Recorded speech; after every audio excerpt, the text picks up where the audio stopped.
What's up, guys? Got a UFC video here today. It's going to be on the UFC 203 card, MIOCIC versus OVEREEM, and I'm going to go ahead and be talking about the Fight Pass prelims in this video. We only got 2 fights, so it's going to be a pretty quick video. Shouldn't take longer than 10 minutes. So let's go ahead and get started here, guys. We're going to start with the Drew Dober versus Jason Gonzalez fight, first fight of the night. And as always, this is a prediction / picks and some fight analysis, video here. So let's go ahead and get started here. Drew Dober versus Jason Gonzalez. Dober here's a veteran. Gonzalez making his debut on short notice. Not too sure of how long of a notice, but I want to say it's got to be at least maybe like less than a week or maybe less than 2 weeks for sure.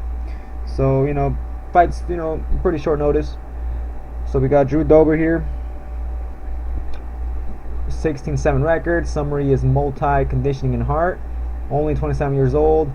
70-inch reach.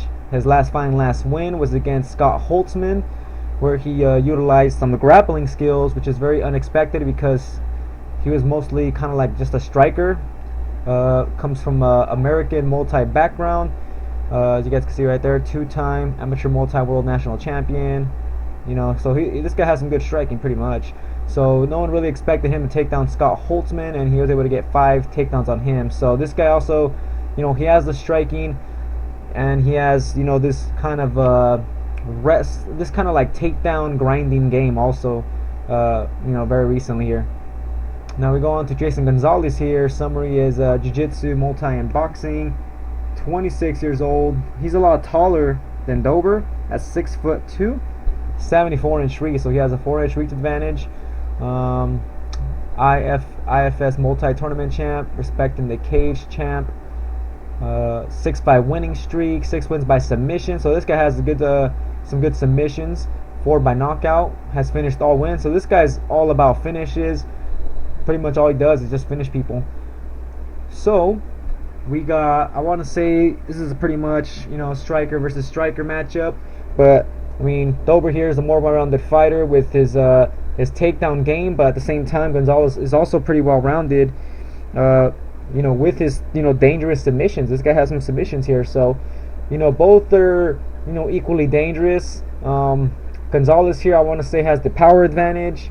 Dober doesn't really finish a lot of fights. If we look at his recent fights here, first round submission against Varner.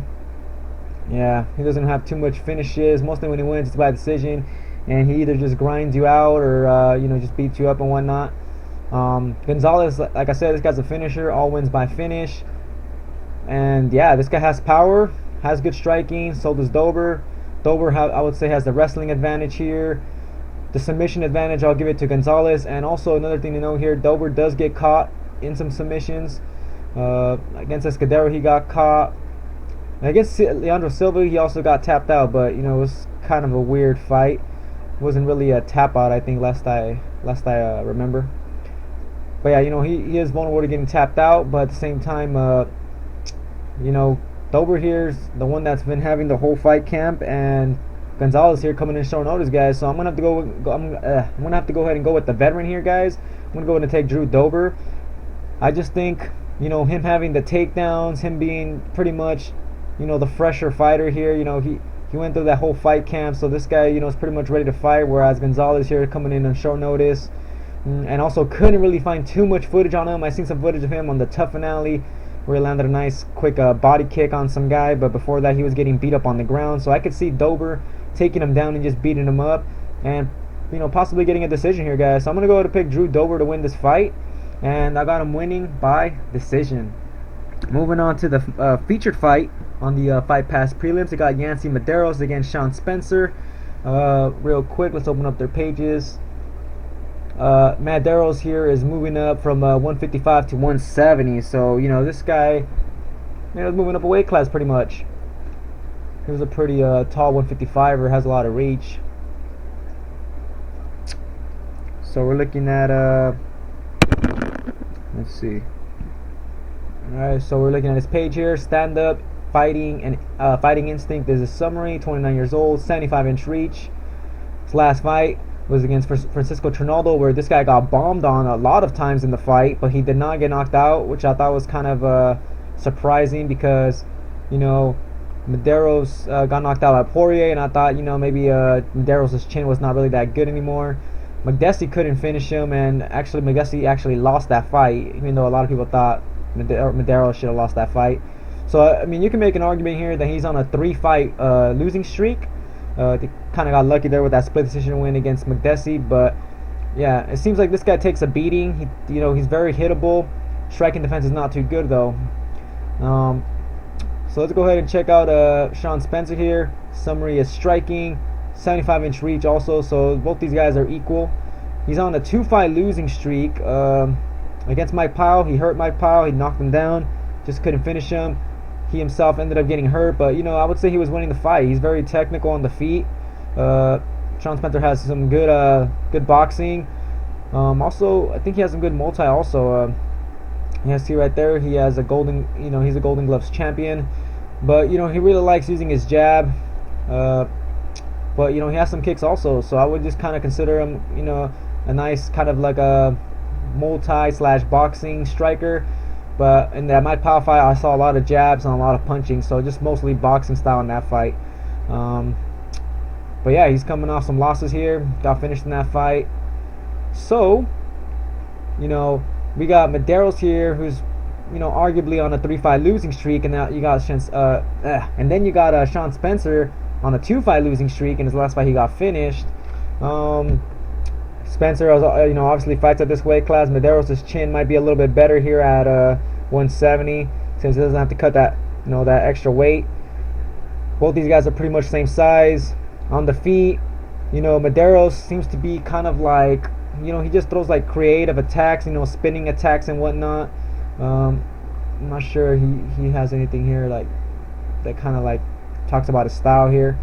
But yeah, he throws like, you know, these spinning back kicks and stuff like that. He's very long and rangy. You know, he uses his length pretty good, but he's still very hittable, whereas Shawn Spencer here is very crisp on the feet, very sharp on the feet. Excellent hands from what I've seen. His defense is very good. As you guys can see there, his striking defense is pretty decent, I would say, 60%. Absorbs less strikes than Medeiros. Like I said, Medeiros has very poor striking defense, also takes a lot of shots. So on the feet, I want to give the advantage here to Shawn Spencer. He should be a little bit faster, has faster hands. Yeah, overall, I also give him the power advantage, man. Spencer doesn't have a lot of knockouts in his record, but I've seen him knock down Pendred, I've seen him knock down Garcia, so this guy does have some power. I mean, he even knocked down Pyle in that fight. He has power, it just seems like he doesn't like finish you off when he hurts you. It seems like, you know, people recover really quickly after getting hit from him, but you know, they still get rocked and knocked down. So this guy Spencer has some power. Medeiros here took a beating in that Trinaldo fight. He still didn't get up. He still didn't end up getting knocked out. But man, that chin, you know, took a lot of damage in that fight. And yeah, I just see Medeiros here being very, very hittable. And I know a lot of people think Medeiros is gonna win here.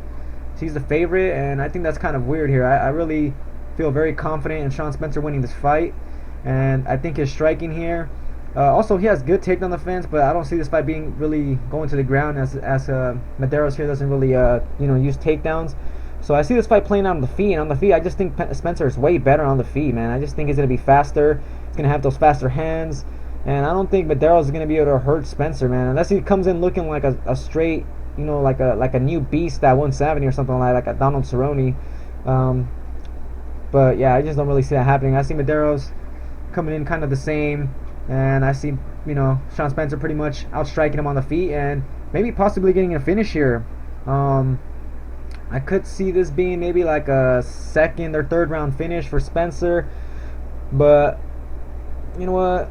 Yeah, let's go ahead and just say Shawn Spencer, guys, second round knockout. I think this guy could get a finish. But, I mean, I'm not going to be surprised if he doesn't. You know, he doesn't have so much finishes on his record. But I just really think that he could get a finish in this fight. But if not, I think he's for sure gonna win, guys. So I'm gonna go ahead and pick Shawn Spencer here to win by a second round knockout. So to recap here very quickly, I got Drew Dober winning by decision. Should just outstrike him and just beat him up on the ground, especially beating him up on the ground. I think he'll take the fight to the ground, just beat him up there. Shawn Spencer, I see him outstriking Medeiros on the feet and eventually landing a clean right hand and you know, knocking Medeiros down and hopefully finishes him off on the ground. All right, guys, that's gonna be it. stay tuned for the next videos here, and catch you guys on the next video.